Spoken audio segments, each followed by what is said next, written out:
C'est le mois de la sensibilisation aux agressions sexuelles et nous devons débanaliser et valider les conséquences vécues par les personnes qui les subissent. Donc, je m'appelle Christine Beaulieu et aujourd'hui, je vais lire un témoignage anonyme d'une survivante. J'avais 15 ans. C'était le meilleur ami de mon grand frère. J'ai grandi dans une famille dysfonctionnelle qui acceptait la violence et l'abus. Quand j'ai été agressée à 15 ans, j'ai gardé le silence et je n'ai pas demandé d'aide. Je me suis refermée sur moi-même et j'ai développé des comportements addictifs et destructeurs.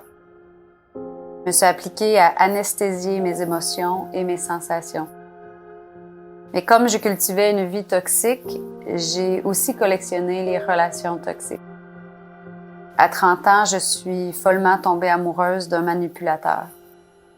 S'en est suivi une année de crise où toute la terreur, l'angoisse, la colère et le sentiment d'impuissance que j'avais tué pendant 15 ans ont refait surface.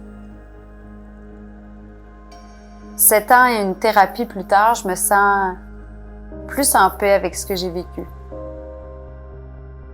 et très fière du chemin parcouru.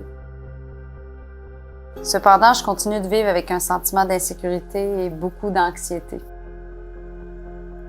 Le fait de ne pas avoir été cru ni soutenu par des membres de ma famille et des proches reste une déception, une grande désillusion. Réaliser une psychothérapie m'a sauvé la vie. Cette démarche m'a permise de reprendre du pouvoir sur ma vie en m'amenant à reconsidérer mes relations. Aujourd'hui, je m'entoure de relations saines et c'est un des plus beaux cadeaux que l'on puisse s'offrir. Participer à un groupe de discussion entre femmes à Trêve pour elles m'a donné un soutien et des outils qui me sont restés. C'était la première fois que je parlais publiquement de ce que j'avais vécu. L'écoute et l'entraide entre les femmes étaient incroyablement puissantes.